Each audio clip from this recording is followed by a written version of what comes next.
Bonjour à tous. J'aimerais quand même un peu refaire cette vidéo ici parce que je me suis retrouvé que l'enregistrement de la séance d'aujourd'hui, je ne l'ai pas fait malheureusement. J'ai oublié d'enregistrer. C'est pourquoi j'aimerais un peu refaire cette séance pour ceux qui n'ont pas eu le temps de participer, pour avoir aussi la compréhension de ce qui a été dit aujourd'hui. Pour une petite récapitulative, hier, nous avons discuté sur le cadre logique. Nous avons dit un cadre logique était un outil puissant qui nous permet de suivre les activités de notre projet, de nos projets.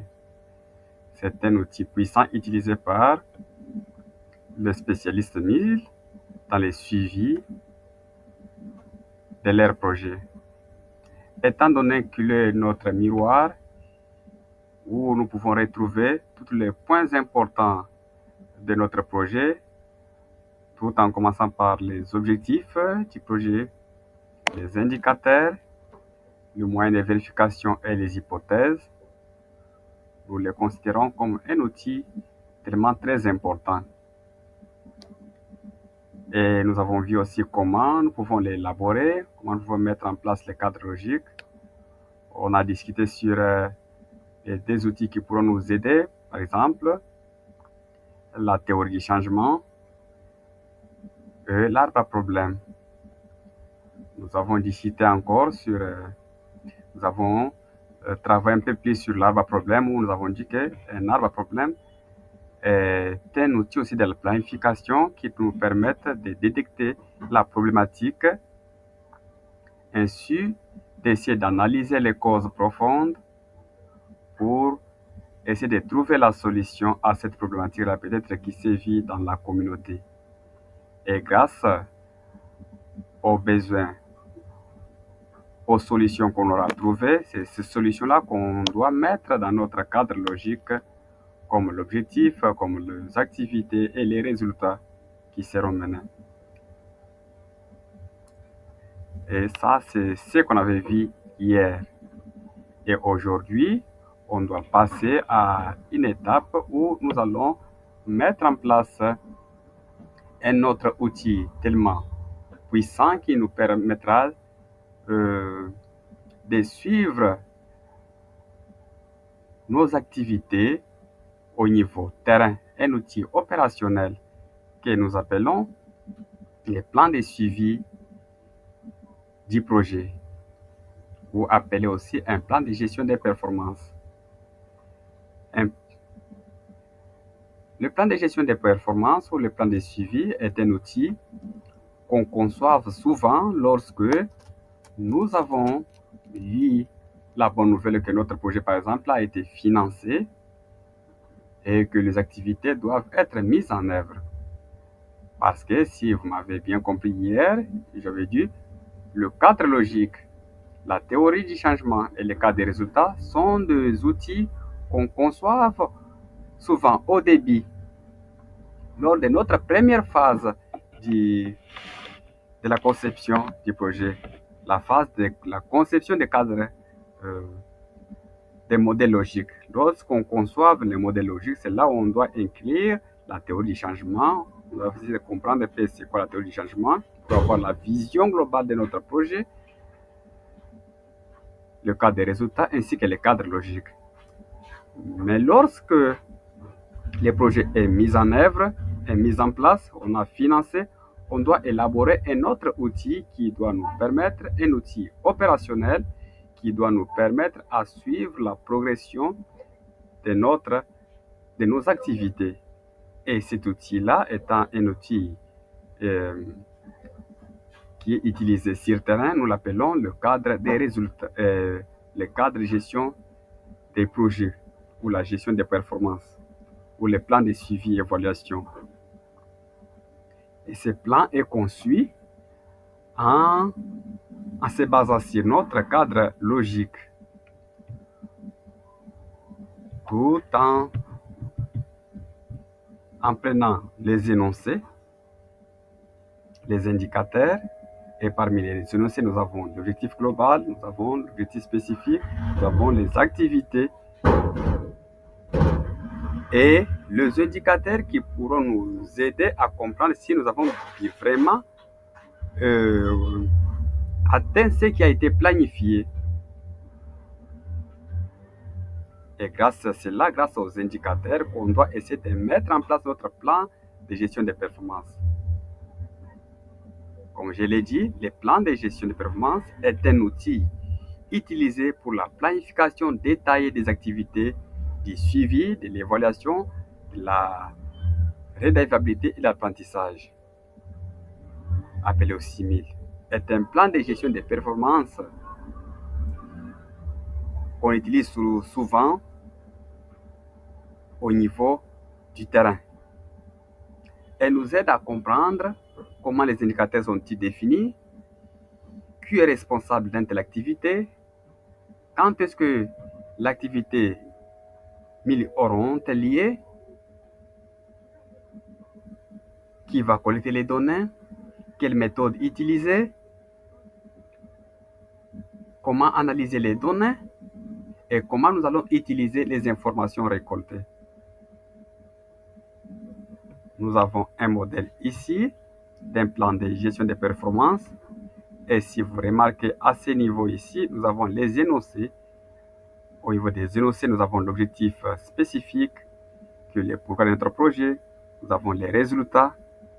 Nous avons l'autre colonne, nous avons les indicateurs parce que ce sont les deux éléments importants qu'on doit tirer du cadre logique pour concevoir notre plan de suivi évaluation.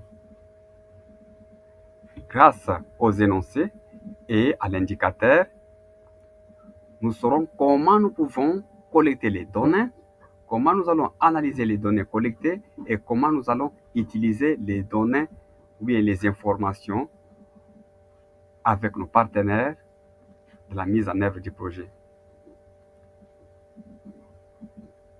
Et nous avons un exemple ici où il y a un projet fictif qui est l'objectif du projet de l'amélioration du lavage des mains.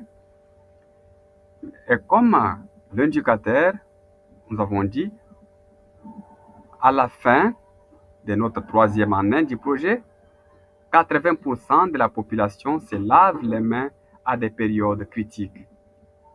C'est-à-dire, supposons que lorsque nous allons mettre en place notre projet ici, à la fin, après 3 ans de la mise en œuvre, 80% de la population sauront comment se laver les mains à des moments critiques. Par exemple, lorsqu'ils veulent manger, ils peuvent se laver les mains pour éviter un peu de microbes, lorsqu'ils sortent l'air WC ou douche. Et pour cela, pour avoir cette compréhension aussi de cet indicateur, pour savoir si nous avons vraiment atteint cet indicateur de 80%, nous allons collecter d'abord les données, les informations. Et ces données-là qui seront analysées et utilisées. Et pour collecter les données, il y a tout un processus. Nous allons d'abord essayer de comprendre quelles sont les méthodes que nous allons utiliser pour collecter les données, tout en se basant en notre indicateur issu qui est de 80%. Étant donné que nous voulons savoir le pourcentage de la population qui se lave les mains, quelle méthode que nous allons utiliser? Est-ce qu'on va utiliser les questionnaires directs? Est-ce que nous irons nous-mêmes sur terrain pour voir si réellement la population se lave les mains? Est-ce qu'on va réunir la population sous forme de focus group pour essayer un peu de comprendre leurs besoins, si réellement ils se lavent les mains? Avec toute l'équipe du projet, on va se mettre ensemble pour essayer un peu d'analyser quelle méthode utiliser. Supposons que nous avons choisi la méthode de questionnaire, que nous allons envoyer une équipe sur terrain pour essayer de poser des questions, envoyer les enquêteurs, poser des questions au ménage pour voir si réellement ils se lavent les mains à des moments critiques. Bien sûr, l'étape suivante sera de voir quelle sera la fréquence.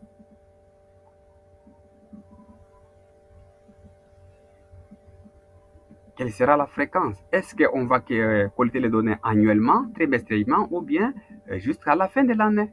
On va essayer de détailler cela, le nombre de fréquences qui nous aideront à collecter les informations. Lorsque nous avons identifié la méthode de collecte des données, on va passer aux fréquences. Et lorsque nous avons identifié les fréquences, qui seront par exemple annuelles, trimestriellement, ça dépend de l'indicateur en question et du besoin, on va se poser la question, qui va collecter les informations? Est-ce que c'est nous-mêmes l'équipe projet? Est-ce que c'est nous-mêmes l'équipe 1000? Est-ce que nous avons dans notre équipe l'expertise nécessaire qui pourront aller sur le terrain, questionner, ou bien nous pouvons faire appel à des partenaires. Ils peuvent être des consultants, un cabinet pour nous aider à réaliser les enquêtes. Si nous avons choisi, par exemple, que nous allons faire appel à un partenaire, vous allez les noter dans votre plan de suivi. Et à la fin, vous allez encore vous poser la question, qui sera interrogé pour avoir un peu de réponses nettes et fiables. Est-ce qu'on va questionner le ménage? On va questionner les jeunes? On va questionner les adultes? On va essayer un peu de comprendre qui seront nos cibles principales pour avoir un peu de données que nous voulons réellement. Et si nous avons passé à cette étape, nous allons essayer aussi de comprendre comment nous allons analyser les données qui seront récoltées du terrain. Si par exemple nous avons choisi les questionnaires, nous avons compris qu'on ira une seule fois par an et on aura un cabinet qui va nous aider à faire l'enquête. Et par exemple sur les ménages qui seront interrogés, on verra maintenant comment nous allons analyser les données. Et premier, on va se poser des questions. Est-ce qu'on va passer par une analyse qualitative ou bien une analyse quantitative? Quand on parle d'une analyse qualitative ou bien quantitative, d'abord quantitative, on veut comprendre le nombre ou bien le pourcentage de personnes qui se lavent un peu les mains. Et si on veut voir l'analyse qualitative, on verra par exemple la satisfaction de cette population-là qui se lave les mains. Et cela se passe souvent par des focus group. On réunit la population, on leur donne la parole, on discute, on débat et on comprend leur satisfaction. Et si c'est l'analyse quantitative plutôt, on enverra seulement l'équipe d'enquête sur terrain qui vont poser des questions aux ménages et comprendre un peu qu'est-ce qui se passe au juste. Et à la fin, on verra comment nous allons utiliser les informations là après analyse. Comment nous allons partager ces informations-là à nos parties prenantes au niveau du bailleur? Quel format d'information qu'on va lui envoyer? Est-ce que ce seront des rapports? Au niveau de l'équipe projet, comment nous allons partager des informations? Au niveau des bénéficiaires, quel type d'informations que nous allons leur fournir? Et si on a compris bien sûr ce système, je pense que ça sera plus facile de mettre en place votre plan de suivi qui vous permettra, bien sûr, de suivre la progression de toutes les activités du projet jusqu'à la fin. Et cela, ça doit se faire de l'objectif jusqu'au niveau des activités. Pour essayer de comprendre quelle méthode utiliser, est-ce qu'on va questionner? Et ça sera annuel qu'on va récolter les informations. Qui sera notre partenaire qui va nous aider? Est-ce que c'est nous-mêmes l'équipe projet? C'est à vous de voir d'abord dans votre équipe si vous avez ces compétences-là nécessaires qui vous permettront de faire tout ce travail. Et sinon, vous pouvez faire appel à des consultants, à des cabinets qui pourront vous aider à réaliser ce type de tâches pour bien sûr avoir l'information nécessaire pour la meilleure prise de décision et s'améliorer à la longue. Je pense que c'est ce qui a été dit aujourd'hui pour ceux qui n'étaient pas dans la séance. Je vais essayer de vous partager ces plans ici dans notre groupe comme je l'ai fait hier. Comme ça, s'il y a des questions, je vais signaler que ce plan est un plan c'est un modèle standard. Vous pouvez l'adapter à n'importe quel projet. Au moins, les formats peuvent changer. Ça, ce n'est pas un problème, mais c'est un modèle un peu standard. Vous pouvez l'utiliser un peu dans n'importe quel projet, tout en suivant seulement cette stratégie, et vous pouvez quand même réaliser un bon plan de suivi de vos activités du projet. Je pense qu'à partir de demain, nous serons avec notre expert, Jonathan, qui va nous parler de comment concevoir les questionnaires. Si par exemple, nous sommes à ce niveau, nous avons choisi la méthode des questionnaires. Comment nous allons mettre en place des questionnaires? Quel type de logiciel utiliser? Mais pour notre formation, on va utiliser Kobo Toolbox. Il va nous présenter c'est quoi Kobo Toolbox, comment il se présente, comment les paramétrer, comment créer un questionnaire, comment paramétrer avec nos téléphones pour donner aux enquêteurs d'aller sur le terrain et récolter les informations. Après la récolte d'informations des données, comment analyser cela avec les logiciels Excel, les nettoyer, l'analyser et créer aussi des tableaux pour un bon visionnage. Je pense qu'il est expert dans ça. Il va quand même essayer de nous partager son expérience. Je pense qu'aujourd'hui, il m'a dit qu'il était malade et puis qu'il se résiste un peu très bien. Comme ça, demain, on va quand même essayer un peu d'évoluer. Aujourd'hui, on ne va pas un peu beaucoup parler parce qu'il n'y a pas trop à se dire aujourd'hui. Je pense que demain, nous aurons un peu beaucoup de choses à se partager sur la façon de concevoir les questionnaires avec Kobo Toolbox, comment analyser les questionnaires avec Excel, peut-être comment aussi créer des dashboards avec Power BI. Et vous serez toujours informé. S'il va bien, je vais quand même vous informer. Merci beaucoup. Si vous avez des questions, essayez de les préparer comme ça demain. Lorsque nous allons lancer la séance, nous allons d'abord commencer par répondre à des questions sur le plan de suivi, évaluation ici, avant d'entamer la conception des questionnaires, bien sûr avec notre logiciel Kobo Toolbox.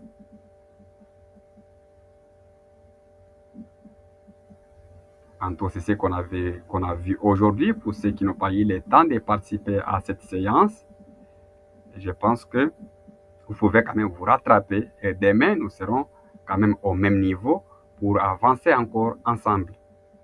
Merci beaucoup, je vous remercie. À demain.